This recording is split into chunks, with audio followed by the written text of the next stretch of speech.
Welcome to MindFuel Studio. Today, we continue with It Ends With Us, Chapter 11. The story is slowly pulling deeper into emotion. And Lily Bloom is trying her best to hold everything together in her new life. But the past doesn't stay silent for long. And neither do the feelings she's trying to ignore. Ryle is getting closer. Her thoughts are getting heavier. And somewhere in between, Lily is starting to feel the pressure of choices she can't avoid forever. Nothing is simple anymore. And every moment feels like it carries meaning. Let's begin. I curl up in my bed and stare at it. I'm almost finished with it. There aren't very many more entries.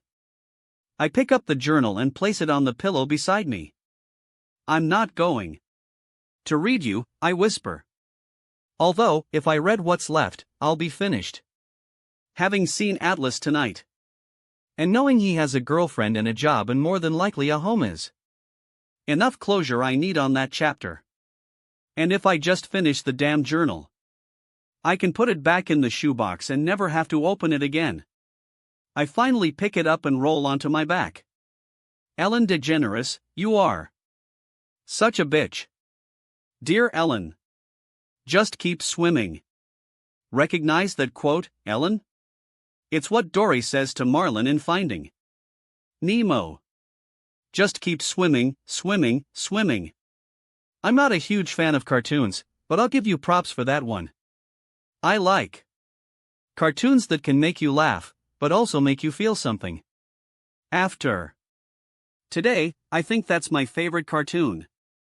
Because I've been feeling like drowning lately, and sometimes people need a reminder that they just need to keep swimming. Atlas got sick.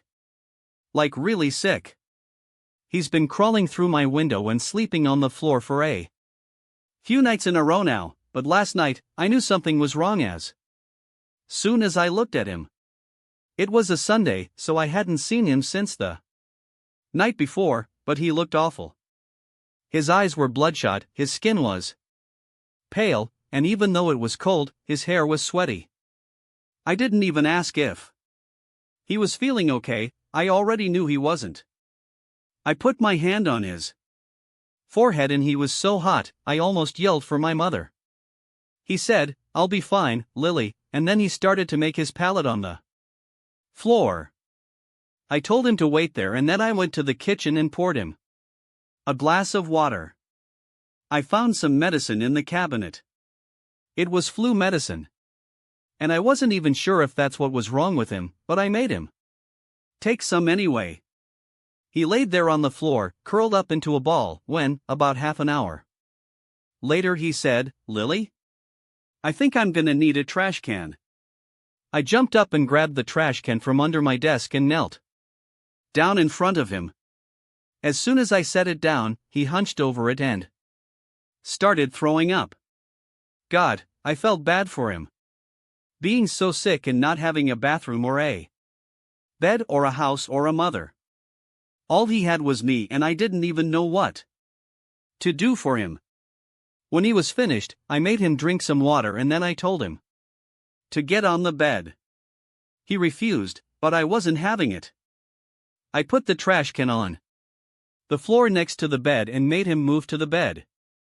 He was so hot and shaking so bad I was just scared to leave him on the floor. I laid down next to him and every hour for the next 6 hours he continued getting sick. I kept having to take the trash can to the bathroom to empty it out. I'm not gonna lie, it was gross. The grossest night I've ever had, but what else could I do? He needed me to help him and I was all he had. When it came time for him to leave my room this morning, I told him to go back to his house and I'd be over to check on him before school. I'm surprised he even had the energy to crawl out of my window. I left the trash can next to my bed and waited for my mom to come wake me up. When she did, she saw the trash can and immediately held her hand to my forehead. Lily, are you okay? I groaned and shook my head. No. I was up all night sick. I think it's over now, but I haven't slept. She picked up the trash can and told me to stay in bed, that she'd call the school and let them know I wasn't coming. After she left for work, I went and got Atlas and told him he could stay with me at the house all day. He was still getting sick, so I let him use my room to sleep. I'd check on him every half hour or so, and finally around lunch he stopped throwing up. He went and took a shower, and then I made him some soup. He was too tired to even eat it. I got a blanket and we both sat down on the couch and covered up together. I don't know when I started feeling comfortable enough to snuggle up to him, but it just felt right. A few minutes later, he leaned over a little and pressed his lips against my collarbone, right between my shoulder and my neck. It was a quick kiss, and I don't think he meant for it to be romantic. It was more like a thank you gesture, without using actual words. But it made me feel all kinds of things. It's been a few hours now and I keep touching that spot with my fingers, because I can still feel it. I know it was probably the worst day of his life, Ellen. But it was one of my favorites. I feel really bad about that.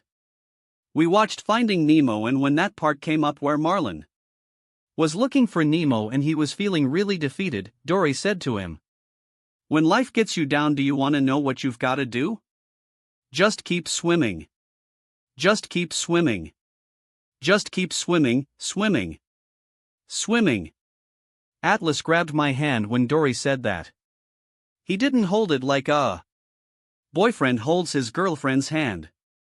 He squeezed it, like he was saying that was us. He was Marlin and I was Dory, and I was helping him swim. "Just keep swimming," I whispered to him. "Lily. Dear Ellen. I'm scared. So scared.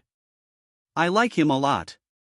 He's all I think about when we're together, and I feel worried sick about him when we're not. My life is beginning to revolve around him, and that's not good, I know. But I can't help it, and I don't know what to do about it, and now he might leave." He left after we finished watching Finding Nemo yesterday, and then when my parents went to bed, he crawled in my window last night. He had slept in my bed the night before because he was sick, and I know I shouldn't have done it, but I put his blankets in the washing machine right before I went to bed. He asked where his pallet was, and I told him he'd have to sleep on the bed again because I wanted to wash his blankets and make sure they were clean so he wouldn't get sick again. For a minute, it looked like he was going to go back out the window. But then he shut it and took off his shoes and crawled in the bed with me. He wasn't sick anymore, but when he laid down I thought maybe I had gotten sick because my stomach felt queasy. But I wasn't sick. I just always feel queasy when he's that close to me. We were facing each other on the bed when he said, "When do you turn 16? 2 more months," I whispered. We just kept staring at each other, and my heart was beating faster and faster. "When do you turn 19? I asked, just trying to make conversation so he couldn't hear how hard I was breathing. "Not until October," he said. I nodded. I wondered why he was curious about my age, and it made me wonder what he thought about 15-year-olds. Did he look at me like I was just a little kid? Like a little sister? I was almost 16, and 2.5 years apart in age isn't that bad. Maybe when two people are 15 and 18, it might seem a little too far apart. But once I turned 16, I bet no one would even think twice about a 2.5-year age difference. "I need to tell you something," he said. I held my breath, not knowing what he was going to say. "I got in touch with my uncle today. My mom and I used to live with him in Boston. He told me once he gets back from his work trip I can stay with him. I should have been so happy for him in that moment. I should have. smiled and told him congratulations. But I felt all of the immaturity of my age when I closed my eyes and felt sorry for myself. "Are you going?" I asked. He shrugged. "I don't know. I wanted to talk to you about it first." He was so close to me on the bed, I could feel the warmth of his breath. I also noticed he smelled like mint, and it made me wonder if he uses bottled water to brush his teeth before he comes over here. I always send him home every day with lots of water. I brought my hand up to the pillow and started pulling at a feather sticking out of it. When I got it all the way out, I twisted it between my fingers. "I don't know what to say, Atlas. I'm happy you have a place to stay. But what about school?" "I could finish down there," he said. I nodded. It sounded like he already made up his mind. "When are you leaving?" I wondered how far away Boston is. "It's probably a few hours, but that's a whole world away when you don't own a car." "I don't know for sure that I am." I dropped the feather back onto the pillow and brought my hand to my side. "What's stopping you?" "Your uncle is offering you a place to stay." "That's good, right?" He tightened his lips together and nodded. Then he picked up the feather I'd been playing with and he started twisting it between his fingers. He laid it back down on the pillow and then he did something I wasn't expecting. He moved his fingers to my lips and he touched them. God, Ellen. I thought I was gonna die right then and there. It was the most I'd ever felt inside my body at one time. He kept his fingers there for a few seconds, and he said, "Thank you, Lily, for everything." He moved his fingers up and through my hair, and then he leaned forward and planted a kiss on my forehead. I was breathing so hard, I had to open my mouth to catch more air. I could see his chest moving just as hard as mine was. He looked down at me and I watched as his eyes went right to my mouth. "Have you ever been kissed, Lily?" I shook my head no and tilted my face up to his because I needed him to change that right then and there or I wasn't gonna be able to breathe. Then almost as if I were made of eggshells, he lowered his mouth to mine and just rested it there. I didn't know what to do next, but I didn't care. I didn't care if we just stayed like that all night and never even moved our mouths, it was everything. His lips closed over mine and I could kind of feel his hand shaking. I did what he was doing and started to move my lips like he was. I felt the tip of his tongue brush across my lips once and I thought my eyes were about to roll back in my head. He did it again, and then a third time, so I finally did it, too. When our tongues touched for the first time, I kind of smiled a little. Because I'd thought about my first kiss a lot. Where it would be, who it would be with. Never in a million years did I imagine it would feel like this. He pushed me on my back and pressed his hand against my cheek and kept kissing me. It just got better and better as I grew more comfortable. My favorite moment was when he pulled back for a second and looked down at me, then came back even harder. I don't know how long we kissed. A long time. So long, my mouth started to hurt and my eyes couldn't stay open. When we fell asleep, I'm pretty sure his mouth was still touching mine. We didn't talk about Boston again. I still don't know if he's leaving. Lily. Dear Ellen. I need to apologize to you. It's been a week since I've written to you and a week since I've watched your show. Don't worry, I still record it so you'll get the ratings, but every day we get off the bus, Atlas takes a quick shower and then we make out. Every day. It's awesome. I don't know what it is about him, but I feel so comfortable with him. He's so sweet and thoughtful. He never does anything I don't feel comfortable with, but so far he hasn't tried anything I don't feel comfortable with. I'm not sure how much I should divulge here, since you and I have never met in person. But let me just say that if he's ever wondered what my boobs feel like, now he knows. I can't for the life of me figure out how people function from day to day when they like someone this much. If it were up to me, we would kiss all day and all night and do nothing in between except maybe talk a little.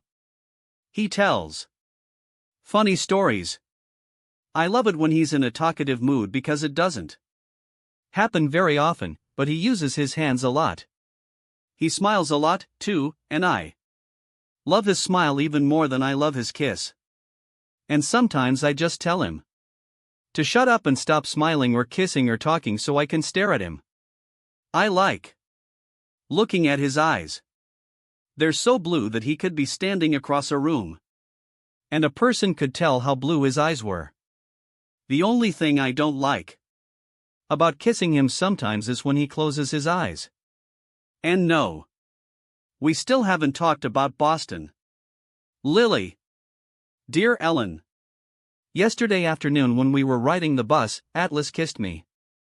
It wasn't anything new to us because we had kissed a lot by this point, but it's the first time he ever did it in public. When we're together, everything else just seems to fade away, so I don't think he even thought about other people noticing. But Katie noticed. She was sitting in the seat behind us and I heard her say, "Gross," as soon as he leaned over and kissed me. She was talking to the girl next to her when she said, "I can't believe Lily lets him touch her. He wears the same clothes almost every day." Ellen, I was so mad. I also felt awful for Atlas. He pulled away from me, and I could tell what she said bothered him. I started to turn around to yell at her for judging someone she doesn't even know, but he grabbed my hand and shook his head no. "Don't, Lily," he said. So I didn't. But for the rest of the bus ride, I was so angry. I was angry that Katie would say something so ignorant just to hurt someone she thought was beneath her. I was also hurt that Atlas appeared to be used to comments like that. I didn't want him to think I was embarrassed that anyone saw him kiss me. I know Atlas better than any of them do, and I know what a good person he is, no matter what his clothes look like or that he used to smell. Before he started using my shower, I leaned over and kissed him on the cheek and then rested my head on his shoulder. "You know what?" I said to him. He slid his fingers through mine and squeezed my hand. "What?" "You're my favorite person." I felt him laugh a little and it made me smile. "Out of how many people?" he asked. "All of them." He kissed the top of my head and said, "You're my favorite person, too, Lily." By a long shot. When the bus came to a stop on my street, he didn't let go of my hand. When we started to walk off, he was in front of me in the aisle and I was walking behind him, so he didn't see it when I turned around and flipped off. Katie. I probably shouldn't have done it, but the look on her face made it worth it. When we got to my house, he took the house key out of my hand and unlocked my front door. It was weird, seeing how comfortable he is at my house now. He walked in and locked the door behind us. That's when we noticed the electricity in the house wasn't working. I looked out the window and saw a utility truck down the street working on the power lines, so that meant we couldn't watch your show. I wasn't too upset because it meant we would probably just make out for an hour and a half. "Does your oven run off gas or electricity?" he asked. "Gas," I said, a little confused that he was asking about our oven. He kicked off his shoes, which were really just a pair of my father's old shoes, and he started walking toward the kitchen. "I'm going to make you something," he said. "You know how to cook?" He opened the refrigerator and started moving things around. "Yep. I probably love to cook as much as you love to grow things." He took a few things out of the refrigerator and preheated the oven. I leaned against the counter and watched him. He wasn't even looking at a recipe. He was just pouring things into bowls and mixing them without even using a measuring cup. I had never seen my father lift a finger in the kitchen. I'm pretty sure he wouldn't even know how to preheat our oven. I kind of thought most men were like that, but watching Atlas work his way around my kitchen proved me wrong. What are you making? I asked him. I pushed my hands on the island and hoisted myself onto it. Cookies, he said. He walked the bowl over to me and stuck a spoon in the mixture. He brought the spoon up to my mouth and I tasted it.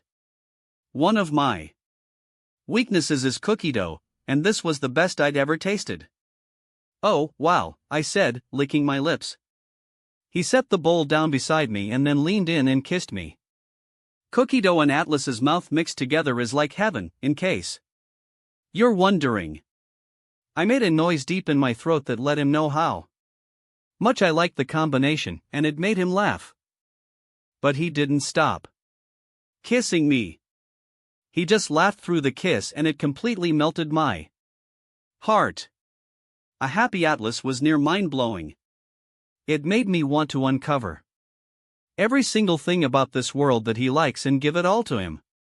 When he was kissing me, I wondered if I loved him. I've never had a boyfriend before and have nothing to compare my feelings to. In fact, I've never really wanted a boyfriend or a relationship until Atlas. I'm not growing up in a household with a great example of how a man should treat someone he loves, so I've always held on to an unhealthy amount of distrust when it comes to relationships and other people. There have been times I've wondered if I could ever allow myself to trust a guy. For the most part, I hate men because the only example I have is my father. But spending all this time with Atlas is changing me. Not in a huge way, I don't think. I still distrust most people. But Atlas is changing me enough to believe that maybe he's an exception to the norm. He stopped kissing me and picked up the bowl again. He walked it over to the opposite counter and started spooning dough onto 2 cookie sheets. You want to know a trick to cooking with a gas oven? He asked. I'm not sure I really ever cared about cooking before, but he somehow made me want to know everything he knew. It might have been how happy he looked when he talked about it. Gas ovens have hot spots, he said as he opened the oven door and put the cookie sheets inside. You have to be sure and rotate the pans so they'll cook evenly. He closed the door and pulled the oven mitt off his hand. He tossed it on the counter. A pizza stone helps, too. If you just keep it in the oven, even when you aren't baking pizza, it helps eliminate the hot spots. He walked over to me and placed his hands on either side of me. The electricity kicked on right as he was pulling down the collar of my shirt. He kissed the spot on my shoulder he always loves kissing and slowly slid his hands up my back. I swear, sometimes when he's not even here I can still feel his lips on my collarbone. He was about to kiss me on the mouth when we heard a car pull into the driveway and the garage door start to open. I jumped off the island, looking around the kitchen frantically. His hands went up to my cheeks and he made me look at him. Keep an eye on the cookies. They'll be finished in about 20 minutes. He pressed his lips to mine and then released me, rushing to the living room to grab his backpack. He made it out the back door right when I heard the engine to my father's car shut off. I started gathering all the ingredients together when my father walked into the kitchen from the garage. He looked around and then saw the light on in the oven. Are you cooking? He asked. I nodded because my heart was beating so fast, I was scared he'd hear the trembling in my voice if I responded out loud. I scrubbed for a moment. at a spot on the counter that was perfectly clean. I cleared my throat and said, "Cookies. I'm baking cookies." He set his briefcase down on the kitchen table and then walked to the refrigerator and pulled out a beer. "The electricity has been out," I said. I was bored, so I decided to bake. While I waited for it to come back on, my father sat down at the table and spent the next 10 minutes asking me questions about school and if I'd thought about going to college. Occasionally, when it was just the two of us, I saw glimpses of how a normal relationship with a father could be.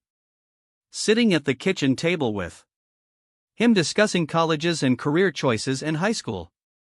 As much as I hated him most of the time, I still longed for more of these moments with him.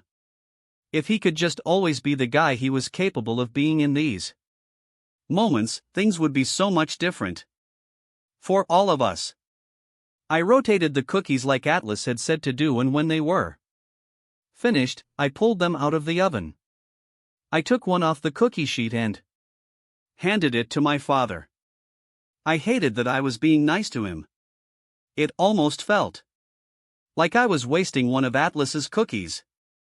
"Wow," my father said. "These are great, Lily."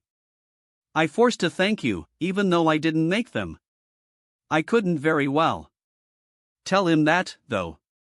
"They're for school, so you can only have one," I lied. I waited until the rest of them cooled, and then I put them in a Tupperware container and took them to my room. I didn't even want to try one without Atlas, so I waited until later last night when he came over. "You should have tried one when they were hot," he said. "That's when they're the best." "I didn't want to eat them without you," I said. We sat on the bed with our backs against the wall and proceeded to eat half the bowl of cookies. I told him they were delicious, but failed to tell him they were by far the greatest cookies I'd ever eaten. I didn't want to inflate his ego. I kind of liked how humble he was. I tried to grab at another one, but he pulled the bowl away and put the lid back on it. "If you eat too many, you'll make yourself sick and you won't like my cookies anymore." I laughed. "Impossible." He took a drink of water and then stood up, facing the bed. "I made you something," he said, reaching into his pocket. "More cookies?" I asked. He smiled and shook his head, then held out a fist. I lifted my hand and he dropped something hard in the palm of my hand. It was a small, flat outline of a heart, about 2 inches long, carved out of wood. I rubbed my thumb over it, trying not to smile too big. It wasn't an anatomically correct heart, but it also didn't look like the hand-drawn hearts. It was uneven and hollow in the middle. "You made this?" I asked, looking up at him. He nodded. "I carved it with an old whittling knife I found at the house." The ends of the heart weren't connected. They just curved in a little, leaving a little space at the top of the heart. I didn't even know what to say. I felt him sit back down on the bed, but I couldn't stop looking at it long enough to even thank him. "I carved it out of a branch," he said, whispering, "from the oak tree in your backyard. I swear, Ellen, I never thought I could love something so much. Or maybe what I was feeling wasn't for the gift, but for him." I closed my fist around the heart and then leaned over and kissed him so hard, he fell back onto the bed. I threw my leg over him and straddled him, and he grabbed my waist and grinned against my mouth. "I'm gonna carve you a damn house out of that oak tree if this is the reward I get," he whispered. I laughed. "You have to stop being so perfect," I told him. "You're already my favorite person, but now you're making it really unfair to all the other humans because no one will ever be able to catch up to you." He brought his hand to the back of my head and rolled me until I was on my back and he was the one on top. "Then my plan is working," he said, right before kissing me again. I held on to the heart while we kissed, wanting to believe it was a gift for no reason at all. But part of me was scared it was a gift to remember him by when he leaves for Boston. I didn't want to remember him. If I had to remember him, it would mean he wasn't a part of my life anymore. I don't want him to move to Boston, Ellen. I know that's selfish of me. Because he can't keep living in that house. I don't know what I'm more afraid might happen. Watching him leave or selfishly begging him not to go. I know we need to talk about it. I'll ask him about Boston tonight when he comes over. I just didn't want to ask him last night because it was a really perfect day. Lily. Dear Ellen. Just keep swimming. Just keep swimming. He's moving to Boston. I don't really feel like talking about it. Lily. Dear Ellen. This is going to be a big one for my mother to hide. My father is usually pretty cognizant of hitting her where it won't leave a visible bruise. The last thing he probably wants is for people in the town to know what he does to her. I've seen him kick her a few times, choke her, hit her on the back and the stomach, pull her hair. The few times he's hit her on the face, it's always just been a slap, so the marks wouldn't stay for long. But never have I seen him do what he did last night. It was really late when they got home. It was a weekend, so he and my mom went to some community function. My father has a real estate company and he's also the town mayor, so they have to do things in the public a lot, like go to charity dinners. Which is ironic, since my father hates charities. But I guess he has to save face. Atlas was already in my room when they got home. I could hear them fighting as soon as they walked through the front door. A lot of the conversation was muffled, but for the most part, it sounded like my father was accusing her of flirting with some man. Now I know my mother, Ellen. She would never do something like that. If anything, a guy probably looked at her and it made my father jealous. My mother is really beautiful. I heard him call her a whore and then I heard the first blow. I started to climb out of my bed, but Atlas pulled me back and told me not to go in there. That I might get hurt. I told him it actually helps sometimes. That when I go in there, my father backs off. Atlas tried to talk me out of it, but finally I got up and went out into the living room. Ellen. He was on top of her. They were on the couch and he had his hand around her throat, but his other hand was pulling up her dress. She was trying to fight him off and I just stood there, frozen. She kept begging him to get off her and then he hit her right across the face and told her to shut up. I'll never forget his words. When he said, "You want attention? I'll give you some fucking attention." And that's when she got real still and stopped fighting him. I heard her crying, and then she said, "Please be quiet. Lily is here." She said, "Please be quiet. Please be quiet while you rape me, dear." Ellen, I didn't know one human was capable of feeling so much hate inside one heart. And I'm not even talking about my father. I'm talking about me. I walked straight to the kitchen and I opened a drawer. I grabbed the biggest knife I could find and I don't know how to explain it. It was like I wasn't even in my own body.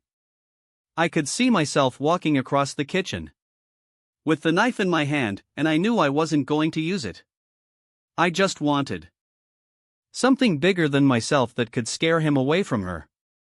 But right before I made it out of the kitchen, two arms went around my waist and picked me up from behind. I dropped the knife, and my father didn't hear it. But my mother did.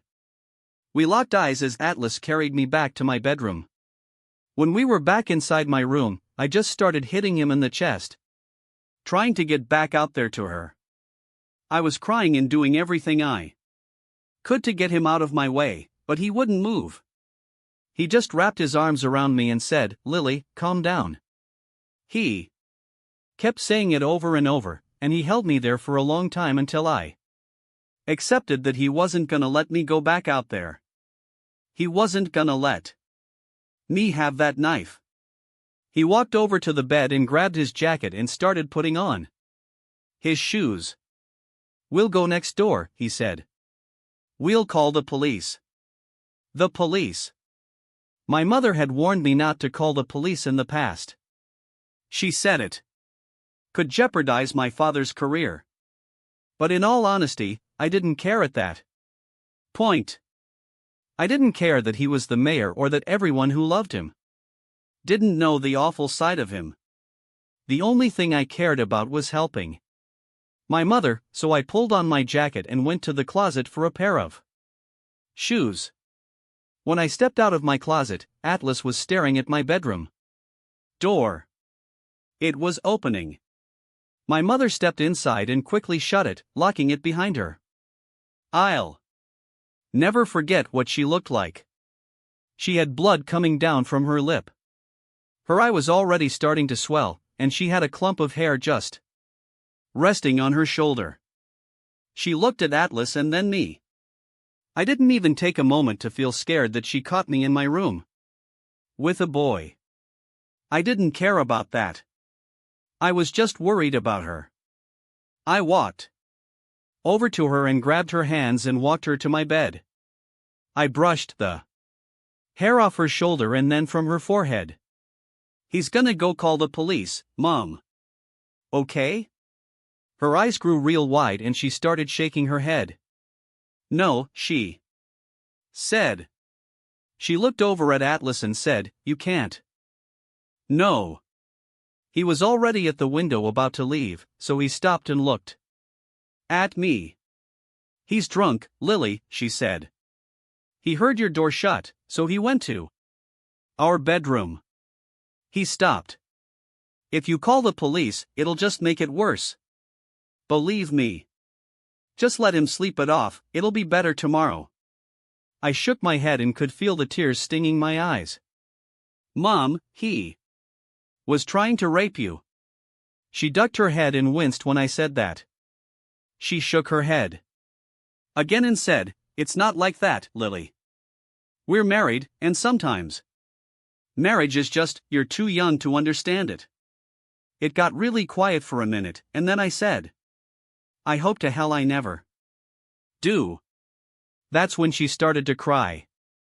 She just held her head in her hands and she started to sob, and all I could do was wrap my arms around her and cry with her. I'd never seen her this upset, or this hurt, or this scared. It broke my heart, Ellen. It broke me. When she was finished crying, I looked around the room and Atlas had left. We went to the kitchen and I helped her clean up her lip and her eye. She never did say anything about him being there. Not one thing. I waited for her to tell me I was grounded, but she never did. I realized that maybe she didn't acknowledge it because that's what she does. Things that hurt her just get swept under the rug, never to be brought up again. Lily. Dear Ellen. I think I'm ready to talk about Boston now. He left today. I've shuffled my deck of cards so many times, my hands hurt. I'm scared. If I don't get out how I feel on paper, I'll go crazy holding it all in. Our last night didn't go over so well. We kissed a lot at first, but we were both too sad to really care about it. For the second time in 2 days, he told me he changed his mind and that he wasn't leaving. He didn't want to leave me alone in this house. But I've lived with these parents for almost 16 years. It was silly of him to turn down a home in favor of being homeless. Just because of me. We both knew that, but it still hurt. I tried to not be so sad about it, so when we were lying there, I asked him to tell me about Boston. I told him maybe one day when I got out of school, I could go there. He got this look in his eye when he started talking about it. A look I'd never seen. Sort of like he was talking about heaven. He told me about how everyone has the greatest accents there. Instead of car, they say CAH. He must not realize that he sometimes says his R's like that, too. He said he lived there from the ages of 9 until he was 14, so I guess maybe he picked up a little bit of the accent. He told me about how his uncle lives in an apartment building with the coolest rooftop deck. A lot of apartments have them, he said. Some even have pools. Plethora, Maine, probably didn't even have a building that was tall enough for a rooftop deck. I wondered what it would feel like to be that high up. I asked him if he ever went up there and he said yes. That when he was younger, sometimes he would go to the roof and just sit up there and think while he looked out over the city. He told me about the food. I already knew he liked to cook, but I had no idea how much passion he had for it. I guess because he doesn't have a stove or a kitchen, so other than the cookies he baked me, he's never really talked about cooking before. He told me about the harbor and how, before his mother remarried, she used to take him fishing out there. I mean, Boston isn't any different from any other big city, I guess, he said. There's not a lot that makes it stand out. It's just, I don't know. There's a vibe. A really good energy. When people say they live in Boston, they're proud of it. I miss that sometimes. I ran my fingers through his hair and said, "Well, you make it sound like the best place in the world.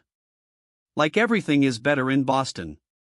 He looked at me and his eyes were sad when he said, "Everything is almost better in Boston. Except the girls. Boston doesn't have you." That made me blush. He kissed me real sweet and then I said to him, "Boston doesn't have me yet. Someday I'll move there and I'll find you." He made me promise. Said if I moved to Boston, everything really would be better there and it would be the best city in the world. We kissed some more. And did other things that I won't bore you with. Although, that's not to say they were boring. They were not. But then this morning I had to tell him goodbye. And he held me and kissed me so much, I thought I might die if he let go. But I didn't die. Because he let go and here I am. Still living. Still breathing. Just barely. Lily. I flipped to the next page, but then slammed the book shut. There's only one more entry and I don't know that I really feel like reading it right now. Or ever. I put the journal back in my closet, knowing that my chapter with Atlas is over. He's happy now. I'm happy now. Time can definitely heal all wounds. Or at least most of them. I turn off my lamp and then pick up my phone to plug it in. I have 2 missed text messages from Ryle and one from my mother. Ryle, hey. Naked truth commencing in 3, 2. Ryle, I was worried that being in a relationship would add to my responsibilities. That's why I've avoided them my whole life. I already have enough on my plate, and seeing the stress my parents' marriage seemed to cause them, and the failed marriages of some of my friends, I wanted no part in something like that. But after tonight, I realized that maybe a lot of people are just doing it wrong. Because what's happening between us doesn't feel like a responsibility. It feels like a reward. And I'll fall asleep wondering what I did to deserve it. I pull my phone to my chest and smile. Then I screenshot the text. Because I'm keeping it forever. I open up the 3rd text message. Mom, a doctor, Lily? And your own business? I want to be you when I grow up. I screenshot that one, too. That was. It ends with us, chapter 11. The story is getting more intense with every moment. And Lily Bloom is standing in the middle of emotions she can't fully control. What she feels, what she remembers, and what she's trying to ignore. All seem to be pulling her in different directions. And this is just the beginning of what's coming next. If you enjoyed this, don't forget to like and subscribe. Chapter 12 will be coming very soon. MindFuel Studio, stories that hit different.